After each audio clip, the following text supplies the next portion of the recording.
support the adoption of the 1619 project into curriculum, which aims to reframe the country's history. I am not very familiar with the 1619 project. I currently am on a committee that was just launched this week. It's an advisory council on equity, and so I believe that plays into this in terms of exploring the broader level of history and where the founding is. But I think we're at the early point and really need to evaluate things and not just jump headlong into some other thing. I've heard some positives and negatives about the 1619 project, and from the negative side, I understand that some of it isn't necessarily completely factual in and of itself, so I wouldn't be in a position to delve further at this time. Okay, and then that would leave us to Tom. Thank you. I think I'm in roughly the same position as my colleague, Mrs. Larson. I'm not familiar with the 1619 project. As far as the description that you gave of reframing history, history should be taught how it happened, how it was. Don't go back now and try to rewrite it if that's in fact what they're trying to do. And from that regard, when I was in school, I think I learned a lot more about U.S. history and a lot more about world history than I think what some of the students are getting today. So we need to make sure that we're covering everything. Maybe we have to cover some things not so deep, but let's make sure that everyone at least gets a flavor of everything that happened in history, so that the bad stuff doesn't repeat itself.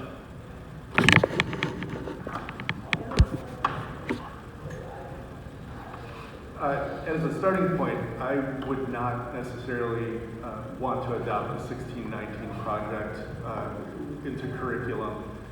While I understand the perspectives that project is bringing forward, my personal starting point is I'm actually all for bringing in different perspectives, but let's bring in perspectives from that time period. You know, at Monday night's board meeting, we also heard about how at times during some of the history classes that are taught in Germantown, there is kind of one perspective that's provided regarding history. And so I would encourage adding more perspective. And one idea that I would at least throw out there for consideration is there's plenty of historical figures throughout all of American history that have written books, that have people with them, like a Harriet Tubman, a Frederick Douglass. Let's bring in some of that perspective. They lived it. So they didn't necessarily realize they were part of history, but they are. And so I would not be opposed to bringing in more readings and perspectives from a Frederick Douglass, from a Harriet Tubman, from other Native Americans, or other different perspectives, because they lived it. And that's what we should be learning, is that person lived it, let's get their perspective on things. I know you'll start next one. Would you support adding to the minimum instruction time in order to make up for lost learning due to COVID? With regards to lost learning, I think one of the things, and certainly maybe in progress right now,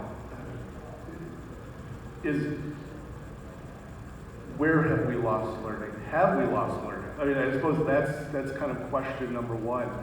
And if we're finding that there is either some areas or more broadly across many subjects that there's been lost learning, then I think we need to at least consider it.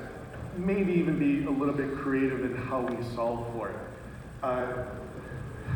As a lifelong Wisconsinner, I think I could probably speak for a lot of people in the fact that we enjoy our summers. We don't, some of us enjoy our winters, and so it is one of those things where, unfortunately, I think we need to consider it, but we also need to do the prep work before we make that decision and see what might we need to do. It might not be a lot, but it also we might find that within our district that there is quite a wide range of learning loss, and that may be a difficult decision that will need to be made. But we also need to bring in the administration, the teachers, to get their perspective and to, in effect, ask them to help us kind of figure that out. Sarah? I would absolutely be in favor of adding instructional minutes. If we've learned one thing is looking at the data and a year-over-year comparison between first semester last year and first semester this year, we had, I believe it was almost a 50% increase of students failing more than one class. So clearly, the COVID and lack of in-person attendance has impacted education, even with having a hybrid model. And currently, we do these catch-all days, which are about every 10th or 15th day. And the intent of that is to bring the students who are fully virtual into the building or assist students who are falling behind, giving them some more one-on-one time with the teachers. I think to some degree that's mitigating and helping, but these kids have lost a whole period of time, and when you think back to last spring, how sudden it was, these educators weren't designed to be virtual educators, and converting an in-person curriculum to online just is not the same. There's a reason why there are virtual online academies and why you go for in-person instruction. So I think even if those extra minutes were recap minutes to ensure that the concepts did catch and that we aren't setting the students up for failure by just moving them ahead. Thank you. Tom? There's no doubt that there was definitely lost time last year. From March through the end of the year, we missed a week, and then we had to pivot to a virtual-only type solution. It wasn't great. Thankfully, we were able to come into this year and be in a lot better place as far as the virtual offering. I would be in favor of adding a few minutes. I wouldn't necessarily want to add several extra days at the end of a year. By the time summer gets here, the kids are checked out, they're ready to go. There's no sense trying to keep them any longer. And as far as getting even further behind, because of the procedures and policies that we put in place for this year, we're actually in place to probably be ahead in future years because we should have very few, if not zero, snow days because we have a fully virtual option that the kids could pivot to if the roads weren't clear enough for them to get to